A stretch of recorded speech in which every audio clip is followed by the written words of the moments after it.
What is up, everybody? This is Stevie Breech coming to you here today. We are driving home on Saturday. I don't normally work on Saturdays because of the holiday weekend. They asked me to come in to make sure everything was ready, so it was kind of like we stocked the shelves, cut everything, got it ready, and now we gotta wait for the people to come in and buy the stuff. But it's gonna be a heck of a good weekend. I mean, this is upcoming Labor Day weekend. We also have the opening week of the NFL coming up the next week. The 49ers are going to be opening it up on Monday Night Football against the New York Jets. We're a little bit early with this video, but hey, I'm going to be in the car here for a good 30 minutes. So that we would knock this out. Just the other day, I made the San Francisco 49ers 2024 NFL preview. I honestly still feel the same way. Update, Brandon Ayuk signed a deal that he's going to end up getting paid more money. I honestly believed in my heart that the 49ers were going to pay Brandon Ayuk and he wasn't going to go anywhere, but man, I was going to say each and every week, but almost each and every day there was a different rumor about, Brandon Ayuk going to Washington, Brandon Ayuk going to Pittsburgh was a really, really big one. I can't really remember any other teams that came along, but those were the two biggest ones that most people were mentioning. Brandon Ayuk was riding around in his car doing, Instagram live videos, wearing a Pittsburgh Pirates hat, and him and the quarterback of the Washington Commanders played together in college, and this and this and that, this and that. It's just like, son of a gun, man. Like, we built this team. We kept 90% of it together. So, Solomon Thomas, the defensive line, he left. He ended up going to the Jets. Where the heck did the kid from Sacramento go? Did he go to shoot. I don't really remember where he left. But we asked him to take a pay cut, and he ended up saying that he wasn't willing to do that. He wasn't my favorite member of the defensive line. Hey, you got to have somebody out there. But right now, Brandon Ayuk got his money. I think a lot of people are really excited about that. But the big missing piece for the San Francisco 49ers right now is going to be Trent Williams. Trent Williams came to us pretty much as a gift from the Washington football team at that time, and he's really lived up to the best offensive lineman that there is in football. Honestly, when I watch the games and I feel like there's a penalty on the offensive line, I feel like it's on Trent Williams more than it's on anybody else for a false start or holding. But maybe that's just like the football insider guru stuff that really gets down there. Because I'll tell you the truth, when I'm watching football, if a hole opens up and the running back runs through there, I'm cheering for the running back. And probably 90% of the work out there is being done by the offensive line. If they don't make that hole, the guy's getting stuffed, for a run right at the line of scrimmage, or he's even losing a yard. It's just one of those things. They try to make football videos for the fans, by the fans, and you know what I mean? I'm not really watching the offensive line all that much. Defensive line, you're cheering for them when they get a sack, or they strip the ball, something like that, pass deflection. But the more sexy stuff is your quarterback, your wide receivers, your running backs. And the Niners are stocked. I'm really, really pumped. But what I've learned watching San Francisco 49er football is that when the offensive line is bad, we're bad. And as of right now, I don't want to say that we've got just horrible scrap heaps here and there, left and right.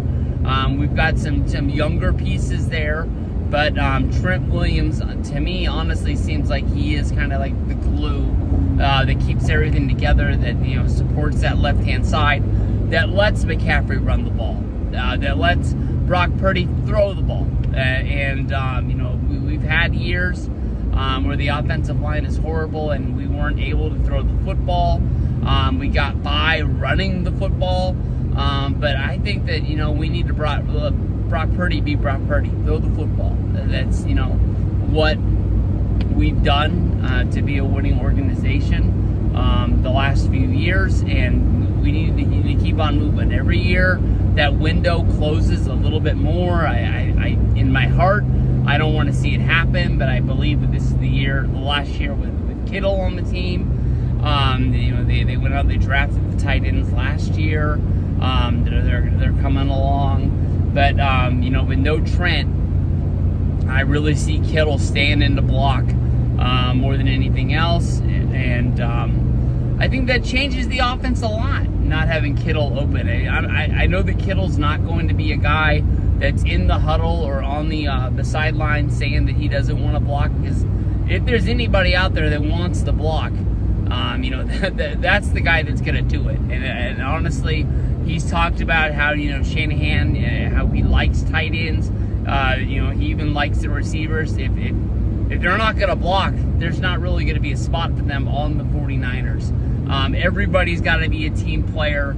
It's not about, you know, when the light's on them. You know, they got to make a block so somebody else can make a play. That's just the way it's always been. That's one of the reasons that people were so high on the receiver that we drafted from Florida, because he's one of the best blocking wide receivers that there was in the draft. So let's get to this Jets game. I'll tell you the truth. I don't think there's anybody in the world that looks at the schedule and, you know, circles an Aaron Rodgers game and just says, like, this here is a guaranteed win. Aaron Rodgers, I'd be really surprised if this guy is not the comeback player of the year. This guy is Mr. Football. He's going to try and stick it to the 49ers each and every chance that he gets. If you go all the way back to draft day, I mean, the Niners didn't pick him. They picked Alex Smith. You can go back, you know, this is in the early days of the Niners, not the early days. I'm not talking about the black and white TV San Francisco 49ers before Joe Montana. But I'm saying, you know, in the dog days, you know, we drafted Alex Smith, number one. We had the worst record in the league. We were operating a football team without a GM. That's just, they just figured they put players out there. They paid them what they had to pay them. They didn't need superstars. They didn't need wins. One way or another, their team at the end of the year was going to make money, and that's all that they really cared about. The York family at the time, and after 2 losing seasons, being the worst team in the league, they came out, they said that, hey, we're wrong, we need to make a change. And the 49ers have benefited 100% since then. We have really been a great football team ever since then. We had the year with oh God, what was his name? We had the worst coach that there had ever been in the history of coaching. The guy went from selling meat out of his truck to coaching the Niners somehow because nobody else wanted the job. Oh shoot, we'll get back to that. Table that. We'll get back to it. But I don't know. I think what the story is that the 49ers called up Aaron Rodgers, Alex Smith, and was it Braylon Edwards? I think it was Braylon Edwards, who ended up coming to play for the Niners for a season later in his career, and said, hey, you guys are talked about as being the top players in the draft. What contract is the least amount of money that you would take to be the number 1 pick of the draft and play for the 49ers? Alex Smith, his number from his agent was the least amount of money, so they picked Alex Smith. And nothing wrong with Aaron Rodgers. He slipped on the board. There wasn't a lot of teams needing a quarterback that year. And I think he has had a list in his pocket ever since then that he just scratches off one by one. against them all. But Rodgers fell, and he fell hard. He was one of those guys that you felt bad, like watching the draft, kind of like Brady Quinn. It sucks. But that guy, he grew up being a 49er fan. I believe he's from Chico. And, when he gets to beat the 49ers, which he hasn't done in a while, to be honest, to be fair, the Niners have got the best of him in the playoffs a few times. But, those playoff games when he was in Green Bay, you didn't wake up those days just being like, hey, we're going to beat Green Bay and we're going to the next round. You knew that you were going to be sitting on the edge of that couch until the end of that game, because it doesn't matter if Aaron Rodgers is down, 14-21 in a fourth quarter game. He's got a way to do it, and he doesn't always have the best weapons around him. He's always been blessed with having a pretty good running back. He's had average wide receivers. I think right now the Jets wide receivers core is probably the best receiving core that Rodgers has ever had, and that's going to be scary. And then the 49er offense, we really haven't had our offense on the field. I know that Kittle played in the first quarter of the last game. Purdy has played the first quarter of the last two games. I don't think Juszczyk, I don't think McCaffrey. Debo played the first quarter of the last game. Ayuk definitely hasn't played. We just got a long list of guys that, I know they've practiced, I know they've been at camp, they're veterans, they know this game, but they got to get their feet, moving, and they got to be getting hit by the other team for real. So that's going to be fun to see.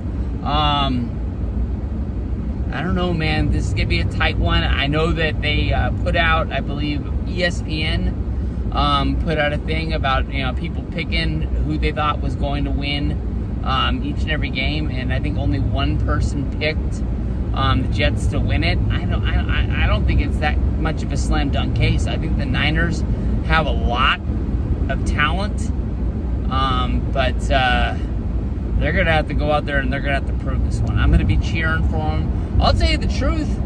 I'm going on vacation. I'm leaving Tuesday. And Monday, I'm flying home. I'm going to be flying on an airline. I don't know if they have live TV. I'm hoping that if I buy internet, that I'll be able to watch my YouTube TV. But we're going to have to see. I mean, I'm really scared. I don't know what time my flight gets home. The games are normally on like 5 to 8:30 here on the West Coast. So I'm really hoping I'm not like living through the highlights of game one. I know I've worked through a few games that I've listened to. But just to be in the air, wondering what the hell's going down there on Earth, gonna be super scary. But 49ers, I believe this is a winnable game. I'm really, really excited for it. Week 1, Frank Gore is gonna be having his number retired. All pumped up for that. So we'll see. Peace out, everybody. I'll see you guys down the road. Hey, what is up, everybody? This is steviebreech coaching here today. I know you're probably thinking this is the start of some OnlyFans video from the bathroom and the plane. But the 49ers were able to get the win, 19-32 against the Jets. On opening night, a lot has changed with the 49ers since I made my last video before I left to go to Toronto on a trip for Clint's wedding to see Randy get married. They got Brandon Ayuk back, we got Trent Williams back. And the Niners are really, really good. That offensive line was really, really strong. Right as I got on the plane, I got the news about Christian McCaffrey not playing. Jordan Mason played really, really well. Shout out to the kid in the CN Tower who I saw wearing a Fred Warner jersey. I talked to him and his dad as we were coming off the elevator, and he said he was able to get the Super Bowl. We talked a lot about this year being the year for the 49ers, and we had to get it done, and today was it. quarter. First big play for the 49ers. Got that strip fumble on that sort of weird pass by Aaron Rodgers. Speaking of which, before I forget about it, Aaron Rodgers coming out of the game in the fourth quarter and Tyrod Taylor driving that team down to score that touchdown. Kind of weird. The announcers, Troy Aikman, were trying to say that he was positive and giving a lot of props to the players out there. To me, it honestly feels like he threw the towel and he quit. And if I was a Jets fan, I wouldn't like it. I would want my quarterback, fighting into the last second on that clock, no matter what the score is. Sort of shows that maybe they really fear that every play could be Rodgers' last play. But Fred Warner, big play on defense. Nick Bosa, really getting after Rodgers. Like, he had his number almost all game. Mason, what else is there to say? He had more rushing plays for the 49ers today on Monday Night Football than he's had since high school. I think he came from Georgia Tech. Kind of weird there at Georgia Tech. He never ran the ball more than 26 times, but I don't know if he made it to 150. But he was running the ball really, really well today. And props to the Niners. We're going to start 1-0. Where we go from here, not quite sure, but let's win some football games. We got a really good team out there. We got to stay injury free. Brock Purdy had a good game. One Jennings, 3 big catches, and 2 of them on third downs. And not really much more to say than this, but we got the win. It's a good one for planning on my part to have the overnight night. I'm on a plane. But I was glad I got to get a short run. I'm glad I got to go to Click Wedding at St. Rack. Props to them. One hell of a trip. Let's get to football. Peace out.